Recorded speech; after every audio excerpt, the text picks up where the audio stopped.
Hello everyone, I'm Sangapal Chakranarayan. I welcome you back on my official YouTube channel English with Sangapal Sir. Today we are going to solve one more SBI clerical question paper. So far we have studied, we have analyzed many SBI clerical PYQs and I hope, I am pretty confident जितने भी papers हमने अब अभी तक solve किए हैं आप लोगों को एक चीज समझ में आई होगी कि एग्जाम का एक सर्टेन पैटर्न होता है, उसे अगर हम फॉलो करते हैं, क्वेश्चन पेपर्स को हम अगर सॉल्व करते हैं तो बहुत सारी चीजें जो है वो आसान होती है. So without speaking in circle, late us start with the very first question of the day. और जो पहला सवाल हमारा है वो है, in the question one word is given in bold and correspondence to that, 3 sentences are given, each containing that word. Choose the option depicting the sentence or sentences that have or has the correct usage of the word. तो यहाँ पे एक word दिया है और वही word 3 sentences में use किया है.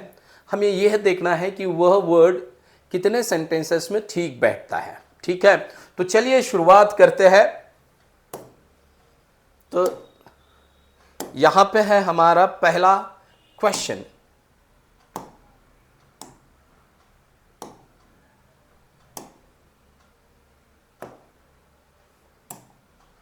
और ये हमारा पहला क्वेश्चन कहता है कि यहां पे हमने एक हर्ड वर्ड दिया है आपको. You must know this word heard. Heard जो है ये हियर का सेकेंड फॉर्म है. हियर मतलब सुनना. क्या मतलब है इसका मतलब? सुनना. ठीक है. I heard a strange noise. मैंने सुना a strange noise coming from the attic last night, but when I checked there was nothing there. तो ये सेंटेंस सही है. heard मतलब सुनना, तो बिल्कुल सही है. उसके बाद में a herd of elephants marched slowly across the grasslands, their trunks swaying in unison. तो यहां पे एक याद रखना है, इस हर्ड का मीनिंग होता है सुनना. और जहां तक बात है ग्रुप ऑफ एलिफेंट्स की, तो उसे हर्ड नहीं कहा जाएगा, ये रॉन्ग है. ज्यादातर आपको अगर कहना है तो ग्रुप ऑफ एनिमल्स को आप हर्ड कह सकते हो, पर उसका स्पेलिंग HERD होता है, इतना याद रखना है. तो इसीलिए ये जो वर्ड है यहां पे कैसा है? गलत है. फिर बाद में शी हर्ड द न्यूज. हाँ, न्यूज सुनना ये सही है. तो यहां पे पहला और तीसरा सही है, दूसरा गलत है. तो जहां पे पहला और तीसरा कहां पे दिया है? बी में दिया है, ऑप्शन बी में.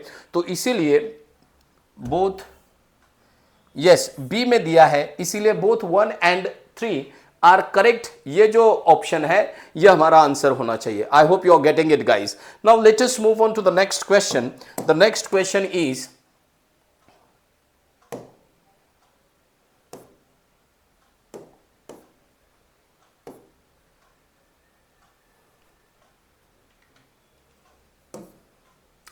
डायरेक्शंस दिए हैं.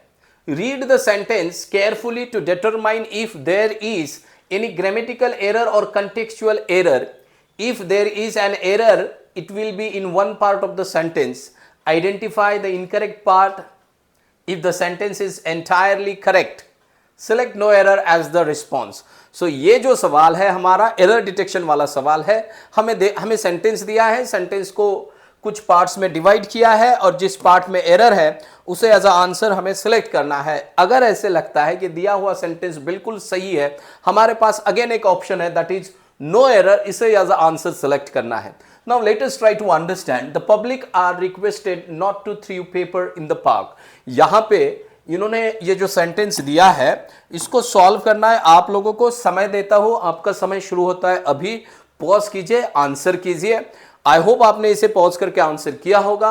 अभी थोड़ा सा इस एक्सप्लेनेशन को सुनिए.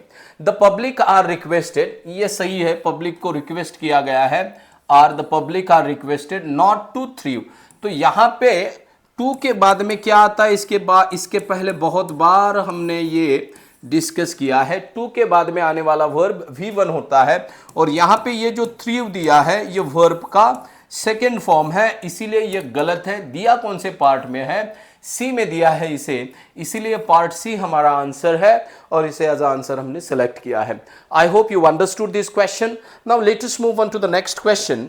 The next question is, they planned to expedite work and start repairs quickly, ensuring everything was completed. So if you have read this question carefully, you must have got the error. आपको error बिल्कुल मिल गई होंगी. तो यहाँ पे error कहाँ पे है? तो इसके पहले बहुत बार हमने बोला है कि ये जो 2 है, यहां पे ये 2 दिया है, तो ये TOO2 प्लस V1 नहीं आता है. ठीक है, तो ये गलत है. मैंने पहले ही कहा है 2O2 इस प्रीपोजिशन के साथ हमेशा V1 आता है और ये एक्सप्रेशन एज अ इंफिनिटिव काम करता है. ठीक है, याद रखना है. तो TOO प्लस V1 कभी एज ए इंफिनिटिव काम नहीं करता, इसलिए ये एक्सप्रेशन रॉन्ग है. कौन से पार्ट में दिया है? तो पहले पार्ट में दिया है, इसीलिए पार्ट ए जो है इसका आंसर है. इतना याद रखना है. चलिए बढ़ते हैं आगे, देखते हैं next question, and that is they urged communities to relinquish looted and illegal held arms for peace. तो ऐसे इन्होंने एक सेंटेंस दिया है, तो यहां पे हमें एरर कहां पे दिखती है? They urged communities to relinquish looted and illegal held arms for peace. तो यहां पे आप लोगों को एक वर्ड दिख रहा होगा, रिलिंक्विश. रिलिंक्विश का मतलब क्या होता है? To stop having or doing something. इतना याद रखना है. या इसका और एक मतलब होता है टू हैंड ओवर. इसका सिनोनिम क्या हो सकता है? To hand over, to give up, त्यागना, किसी चीज को छोड़ देना. रिलिंक्विश का मतलब होता है जो है, तो आप जो कर रहे हैं उसे रोकना, या जो है उसे त्यागना, उसे देना, आपके पास जो है उसे हैंड ओवर करना. इस अलग अलग मीनिंग से रिलिंक्विश को हम क्या करते हैं? यूज करते हैं. तो they urge communities to relinquish looted and illegally है. इलीगली होना चाहिए था यहाँ पे, इलीगल नहीं. हेल्ड जो है हमारा क्या है? ये वर्ब है, और वर्ब के बारे में जानकारी जो देगा वो होता है एडवर्ब, और यहां पे ये जो दिया है ये है एडजेक्टिव. तो इसीलिए ये जो एडजेक्टिव है यहां पे गलत है. और ये कौन से पार्ट में दिया है? तो सी में दिया है, इसीलिए हमारा सी जो है ऑप्शन आंसर होगा. I hope you got this. So ये सेंटेंस कुछ इस तरह से होना चाहिए था. They urge community to relinquish looted and illegally held arms for peace. तो शांति के लिए उनके पास जो भी इलीगली हेल्ड आर्म्स है, लूटेड आर्म्स है, वो सरेंडर करके हैंड ओवर करे, ऐसे यहां पे हमें दिखता है. चलिए तो आगे देखते हैं हमारा next question. This piece of work is a reminder of what made us fall in love with art. This piece of, तो यहां पे अगर आप देखोगे, you will see, take your time, solve the question. तो फिर बाद में मैं यहां पे जब एक्सप्लेनेशन देता हूं उसे सुनिए. Here you can see the expression the piece of. क्या है ये? Piece of. और पीस जो है यह सिंगुलर काउंटेबल नाउन है. कौन सा नाउन है ये? Singular countable noun. अब रिमेंबर, मैं यहां पे बात करूंगा डेमोन्स्ट्रेटिव एडजेक्टिव्स की. तो डेमोन्स्ट्रेटिव एडजेक्टिव्स में जो शब्द आते हैं वो है दिस, दैट, दीज और those.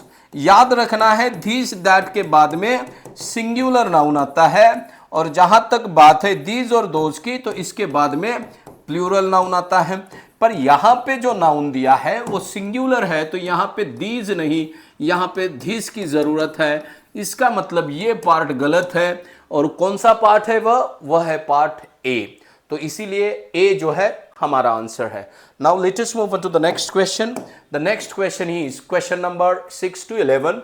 In the following passage there are blanks, each of which has been denoted by a letter. For each blank 5 options are given. Choose the most appropriate word from the option that fits the blank appropriately. मतलब हमें 4-5 options दिए हैं, उनमें से एक option देखना है और जो फिट बैठता है उसे ही वहां पे एज आंसर मार्क करना है. So let us start this cloze test. ये क्लोज टेस्ट वाला सवाल है. इस पैराग्राफ को पढ़ लेते हैं.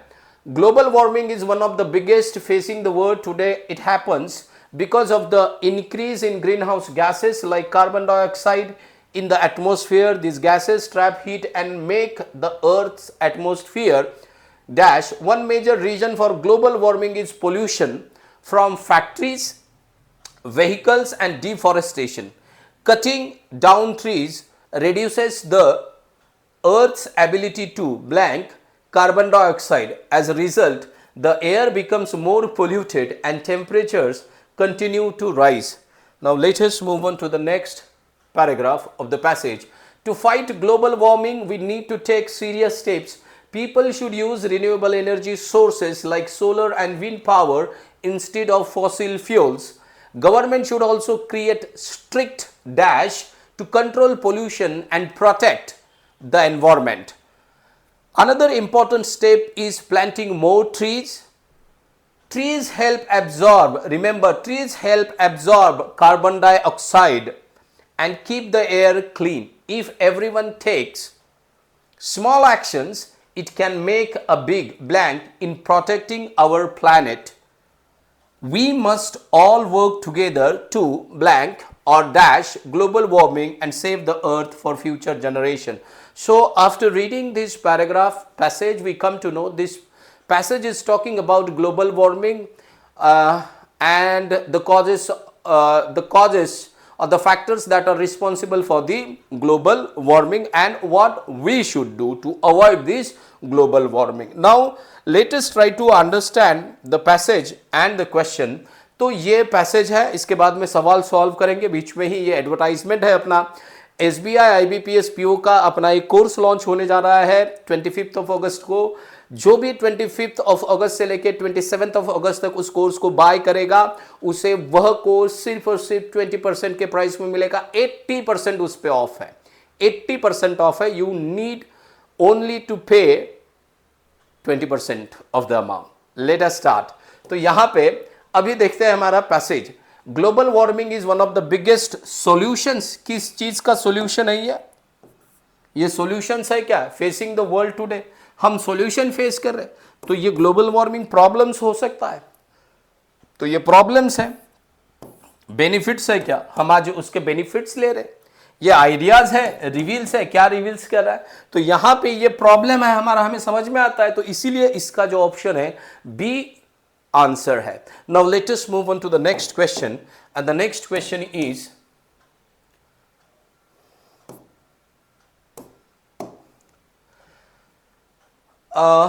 it happens because of the increase in greenhouse gases like carbon dioxide in the atmosphere. These gases trap the heat and make the earth's temperature क्या करता है, लोअर, कम करेगा। अब यहां पे जो है एटमॉस्फेयर में ये जो ग्रीन हाउस गैसेस है वो अगर ट्रैप हो रहे हैं तो जो टेम्परेचर है वो बढ़ेगा या कम होगा, तो बढ़ेगा।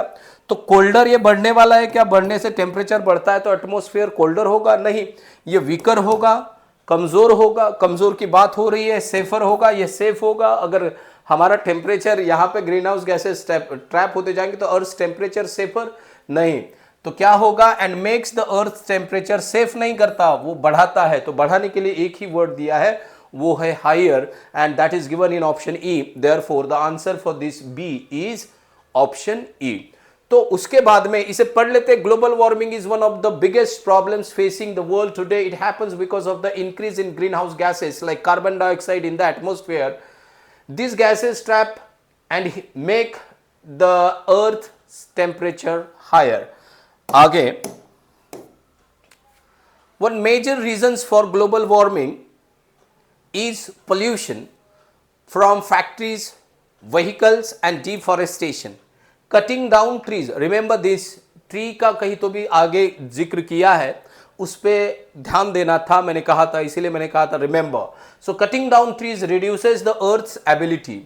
तो अर्थ ट्री क्या करता है, तो कार्बन डाइऑक्साइड को क्या करता है, वो एब्जॉर्ब करता है, अपने में समा लेता है। तो यहां पे कार्बन डाइऑक्साइड को ये ट्रीज क्रिएट करते हैं क्या, ट्रीज की वजह से कार्बन डाइऑक्साइड होता है हमारे यहाँ पे अर्थ पे, नहीं, ये increase earth ability to increase carbon dioxide. तो अगर हम ये cutting down trees reduces the cutting down trees reduces the earth's ability, तो ये अगर पेड़ को हम काटते हैं तो अर्थ की जो एबिलिटी होती है कार्बन डाइऑक्साइड की, वो क्या होती है, एब्जॉर्ब करने की इंक्रीज होगी, earth ability to increase carbon dioxide. तो कार्बन डाइऑक्साइड इंक्रीज करने की अर्थ की एबिलिटी कम होती है नहीं। उसके बाद में एब्जॉर्ब, तो ये बिल्कुल सही है। Cutting down trees reduces the earth's ability to absorb carbon dioxide, carbon dioxide को एब्जॉर्ब करने की अर्थ की जो कैपेसिटी है वो कम हो जाती है अगर हम पेड़ों को काटते हैं तो ये बिल्कुल सही बैठता है। तो ये डिस्ट्रॉय, रिलीज, ये तो आता ही नहीं, मैंने पहले ही बताया है। तीन वर्ड तो ऐसे होते हैं कम से कम यहां पे जिसका और पैसेज का कोई रिलेशन ही नहीं होता। अगर आपको ठीक ठाक इंग्लिश आती है तो वैसे ही आप इनको जो है एलिमिनेट कर पाओगे। तो यहां पे बचा है हमारा सी, तो सी हमारा आंसर होगा। Now let us move on to the next question. तो नेक्स्ट जो है वो ये कहता है, so carbon dioxide keep the air clean, another important step to fight global warming we need to take serious steps. थोड़ा सा पीछे जाते हैं। So carbon as a result the air becomes more polluted and temperature continues to rise. To fight global warming, we need to take serious steps. ठीक है, people should use renewable energy sources like solar and wind power instead of fossil fuels. Governments should also create strict. अब ये कम करना है तो government को भी steps लेनी पड़ेगी, तो गवर्नमेंट्स ऑल्सो शुड क्रिएट करना पड़ेगा स्ट्रिक्ट रूल्स हो सकते हैं, तो हो सकता है इसे बाजू में रख देते हैं, ठीक है, स्ट्रिक्ट रूल्स। तो government also should create strict difficulties create करना है। कुछ मैच होता है, सेलिब्रेशंस, क्रिएट स्ट्रिक्ट सेलिब्रेशन को क्रिएट करेगी गवर्नमेंट किसको क्रिएट कर सकती है, लॉ को, एक्ट को, रूल को। तो यहां पे ये एक्सीडेंट्स, रिवार्ड्स और सेलिब्रेशंस, ये डिफिकल्टीज कोई फिट नहीं बैठता है, एक ही है जो फिट बैठ सकता है, वो है रूल्स, और इसीलिए इसका आंसर होगा A. So government should also create strict rules to control pollution and protect the environment.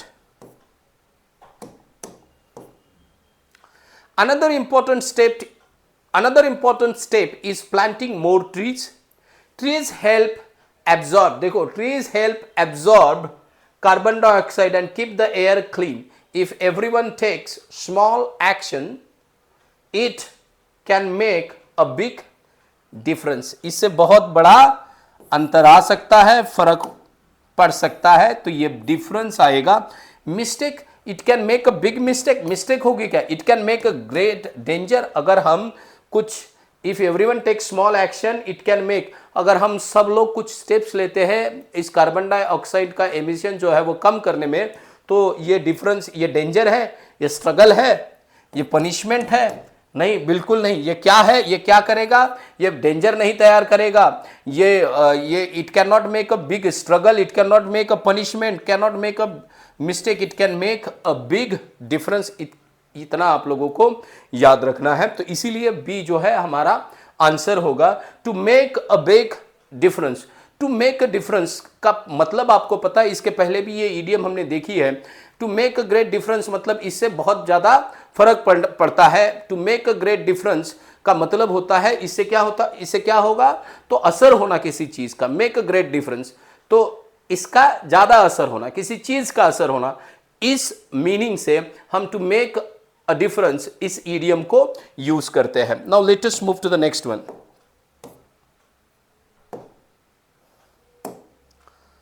उसके बाद में, it can make a big difference in protecting our planet. We must all work together to support global warming को support करने के लिए। Welcome global warming, produce करेंगे global warming को, increase करेंगे नहीं, stop together to stop global warming and save the earth for future generations. तो यहां पे हमारा जो आंसर होगा वो है स्टॉप। तो इस तरह से हमारा ये क्लोज स्टेज जो है वो सॉल्व हुआ है। अभी हम देखेंगे क्वेश्चन नंबर 12 to 14। डायरेक्शंस क्या कहते हैं। In the following question a sentence contains a highlighted phrase. that may be grammatically incorrect. Choose the most appropriate option from the given alternatives to replace the highlighted phrase and correct the sentence. If the highlighted phrase is correct as it is, then choose no replacement required as the correct answer. तो यहाँ पे हमें एक याद रखना है कि ये जो सवाल है हमारा सेंटेंस इंप्रूवमेंट वाला सवाल है। यहाँ पे एक फ्रेज दिया है, we just need to check whether that is grammatically correct और नॉट। तो the hall was beautifully call for with, call for बुलाया गया है किस चीज के लिए, तो कॉल फॉर वैसे ही गलत है, इसका तो कुछ मीनिंग भी नहीं बनता है फॉर और विथ साथ में। So the hall was beautifully colourful lights and flowers for the wedding ceremony. तो वेडिंग सेरेमनी है, शादी है, तो हॉल को क्या करेंगे, डेकोरेट करेंगे। इतनी आसान सी बात है। तो डेकोरेटेड यहाँ पे ही दिया है, ये आएगा। रिबक नहीं आएगा। रिबक का मतलब क्या होता है, to become angry on, to angry with someone for some reasons. तो रिबक नहीं आएगा। तो रीएम्बर्स नहीं होगा। रीएम्बर्स का मतलब होता है टू पे समबडीज मनी बैक, ठीक है, किसी के पैसे वापस देना, रीएम्बर्स। असिस्टेड, हेल्प करना, तो ये नहीं होगा। डेकोरेटेड, ये बिल्कुल सही बैठता है और इसीलिए इसका आंसर जो होगा वो होगा option C, and that is decorated. Now let us move on to the next one. The next one is plants need sunlight and water to add up healthy and strong. अब plants के लिए इसको solve कीजिए, तब इसे pause करके तब तक आपको एक्सप्लेनेशन मिल जाएगा। तो plants need sunlight and water. Plants को सनलाइट और वाटर क्यों चाहिए? Drop healthy and strong, break healthy and strong, advice healthy and strong, कुछ भी मतलब नहीं है। अगर प्लांट्स को ग्रो करना है तो उसे किस चीज की नीड होती है? प्लांट्स को सनलाइट और वाटर की नीड होती है। तो इसीलिए हम इसका आंसर लिखेंगे D, grow. Plants need sunlight and water to grow healthy and strong. I hope you understood this question. Now let us move on to the next question, and this is question number 14. The get by of company, ये ऐसी phrase दी है कि देखते ही आप लोगों को समझ में आएगा कि ये रॉन्ग है। The misuse of company funds led to, अब देखेंगे कंपनी फंड्स का मिसयूज हो सकता है। The hurry of company funds, company funds की हरी नहीं। द हैबिट, कंपनी फंड को हैबिट हो सकती है क्या? The forward of company fund नहीं। The misuse of company funds led to a thorough investigation by the auditors. अगर investigation हो रहा है तो कोई गलती हुई है और गलत चीज के लिए यहां पे वर्ड दिया है misuse, and therefore answer for this question is option A. Now let us move on to the next question. The next question is 25. In the following question, 2 columns are given containing 3 phrases each. A sentence from the first column can relate to a phrase from the second column to form a grammatically and contextually correct sentence. Choose the option that represents the correct combination. तो यहाँ पे 2 column दिए हैं, column 1, column 2। Column A के जो phrases है column B से कहीं तो भी मैच होते हैं। हमें ढूंढना है कि कौन सा फ्रेज कॉलम 1 का कौन सा फ्रेज कॉलम 2 के कौन से फ्रेज के साथ मैच होता है, यह हमें देखना है और फिर उसका आंसर मार्क करना है। चलिए देखते हैं क्वेश्चन को।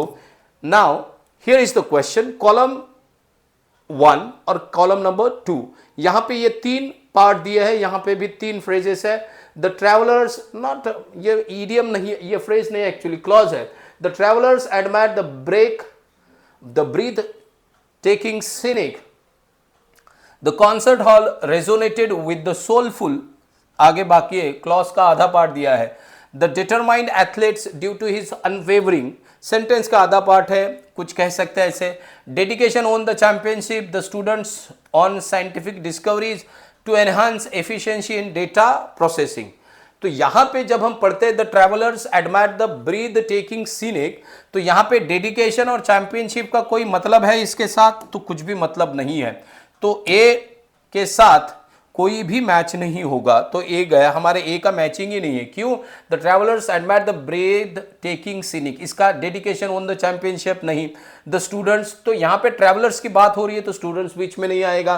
To enhance efficiency in data processing, we are not talking about computer in this sentence, therefore this option also doesn't match with A, and hence जहां पे ए दिया है वो हमारा आंसर नहीं होगा। बचे हैं हमारे पास 2 ही, एक है बी और एक है सी। देखते हैं, the concert hall resonated with the soulful soulful क्या, विद द सोलफुल, उसके बाद में नाउन होना चाहिए, with the soulful dedication on the championship. अब यहां पे कॉन्सर्ट की बात हो रही है तो चैंपियनशिप बीच में नहीं आएगी, तो बी के साथ तो डी मैच नहीं होता है। उसके बाद में the soulful, the student, the soulful के बाद में द स्टूडेंट्स नहीं आएगा, तो ये भी गया, ये भी गया।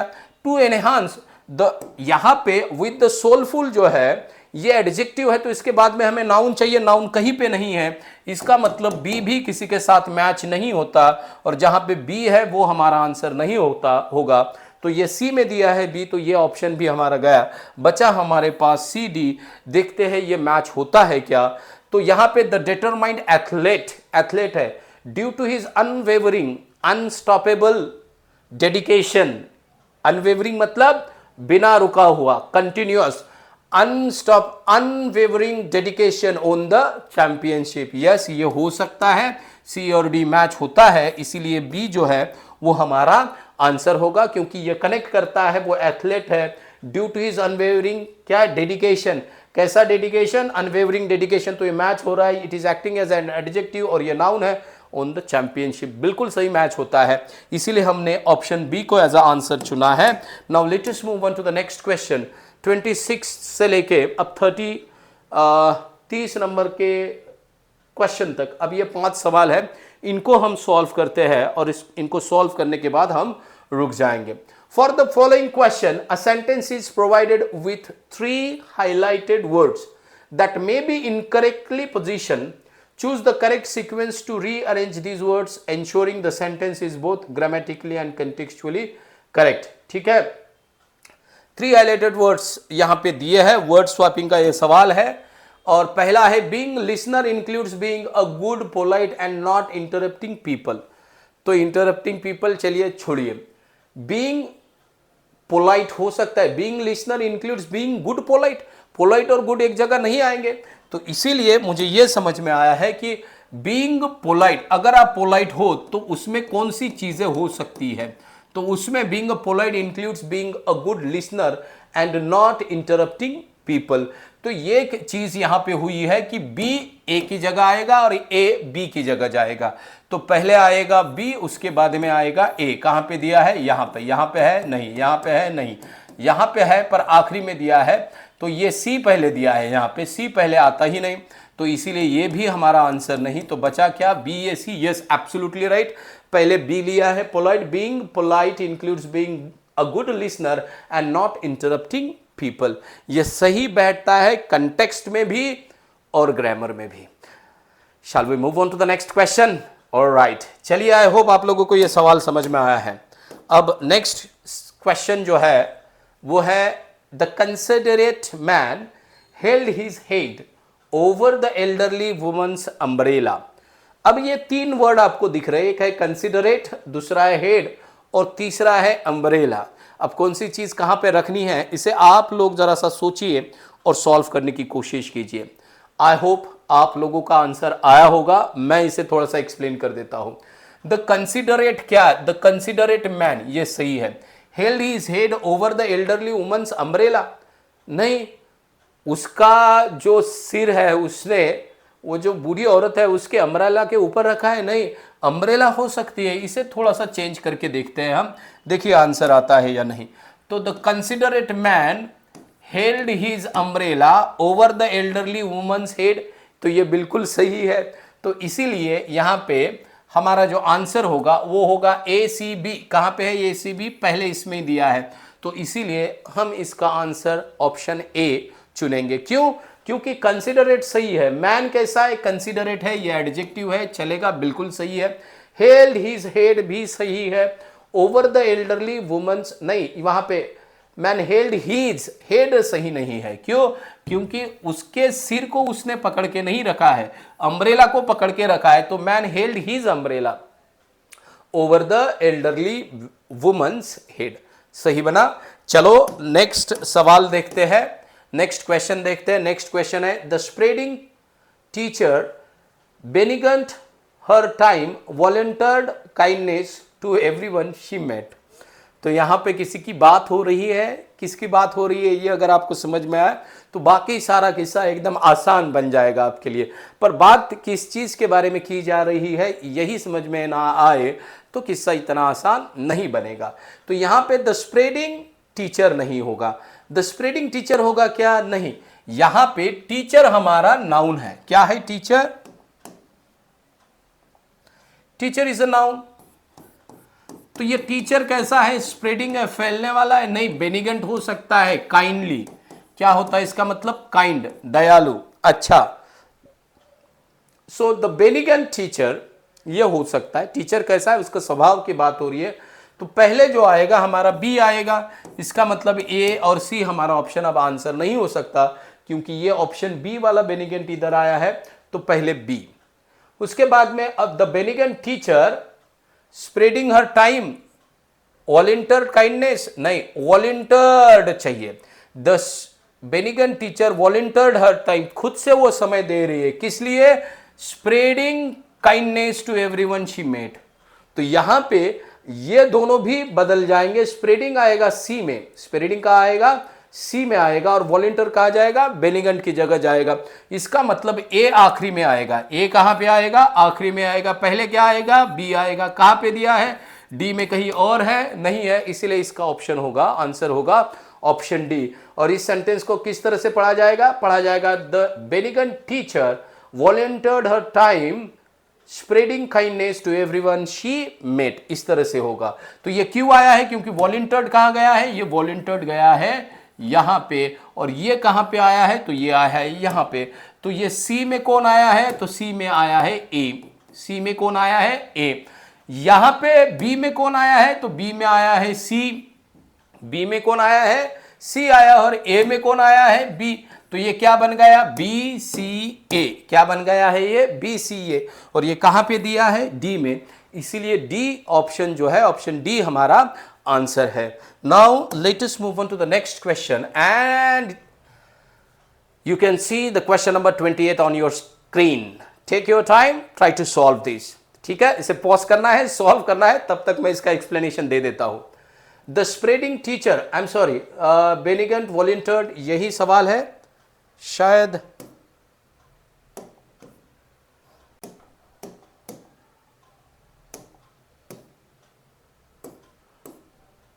क्वेश्चन नंबर 29 है ये, क्वेश्चन नहीं चेंज हुआ था।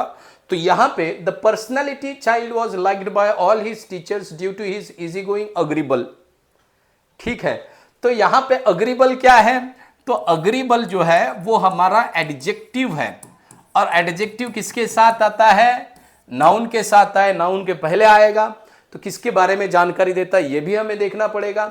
द पर्सनैलिटी चाइल्ड, तो पर्सनैलिटी नाउन है, पर्सनैलिटी क्या है? नाउन है।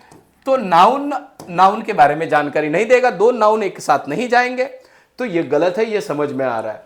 तो हो क्या सकता है? चाइल्ड कैसा है? अग्रीबल, मानने वाला, सुनने वाला। तो यहां पे हम कहेंगे अग्रीबल जाएगा यहां पे। सो द अग्रीबल चाइल्ड, मतलब सी गया ए में, तो यहां पे लिखता हूं C. A child was liked by all his teachers, बिल्कुल उसके टीचर ना, द अग्रीबल चाइल्ड, सुनने वाला लड़का, was liked by all his teacher, उसके सभी टीचर लोग उसे पसंद करते हैं। Due to his easy going, और ये पर्सनैलिटी जो है वो यहां पे आएगा, due to his easy going personality. तो यहां पे पर्सनैलिटी आ गया ए, ये जो ए है वो आ गया सी में, तो ये बन गया सी बी ए, और सी बी ए कहां पे दिया है? सी में दिया है। इसीलिए हमारा आंसर इस क्वेश्चन का जो होगा वो सी बी ए होगा। Now let us move on to the next question, and the next question given is on your screen. Children are more experiences to new receptive if their parents prepare them ahead of time. ठीक है, तो इसे पढ़ने के बाद में अब if their parents prepare, their मतलब चिल्ड्रेन के, तो पेरेंट्स तो यहां पे सही लग रहा है अभी फिलहाल में, डायरेक्टली जंप नहीं करेंगे कंक्लूजन पे।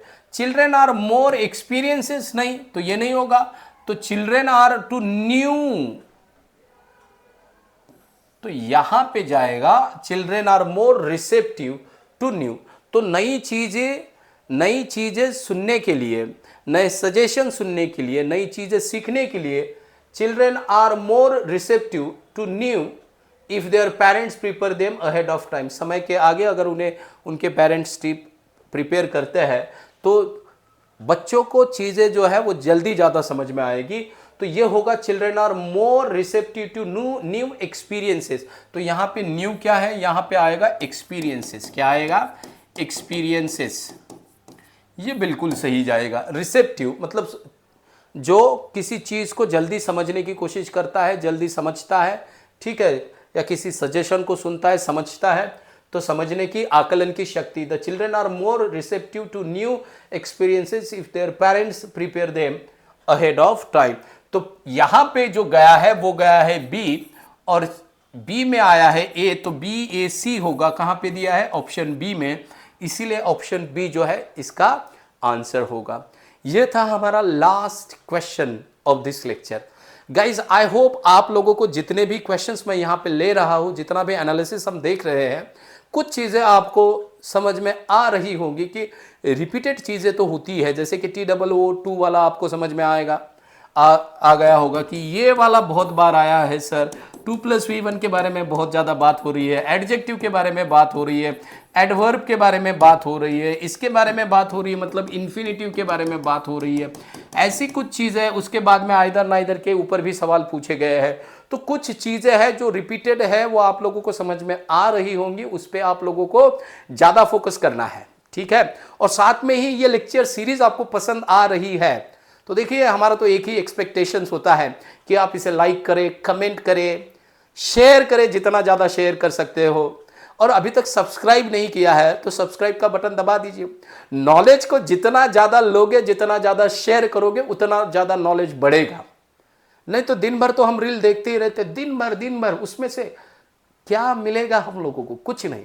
पर एक पोस्ट मिल जाए ना तो करियर एकदम स्टेबल हो जाता है, राइट। तो इसी के साथ मैं आप लोगों से ये परमिशन ले रहा था, पर ऐड है, मैंने पहले ही कहा है कि हमारी एक बैच लॉन्च होने वाली है 25 अगस्त को। 80% ऑफ रहेगा उस बैच पे, बस इस 3 दिनों के लिए रहेगा। कोई भी मेरे स्टूडेंट है या मेरे कोर्सेज जिन्होंने लिए हैं कि ये जो ऑफर है बार बार नहीं आती मेरे एप्लीकेशन पे, हार्डली आती है, और जब आती है तो उसे एकदम से फटाक से दबोच लेना है। तो ये 25, 26 और 27 को ये ऑफर रहेगी। बाय कर लीजिएगा कोर्स को। बहुत सारी चीज़ें कोर्स में नई आपको सीखने को मिलेंगी। और क्या है उसी के साथ, बाकी तो बोलने जैसी कोई चीज़ है नहीं। इसी के साथ मैं आपकी परमिशन लेता हूं। मिलेंगे नेक्स्ट लेक्चर में और एक SBI क्लरिकल क्वेश्चन पेपर के साथ। तब तक के लिए बाय बाय, टेक केयर।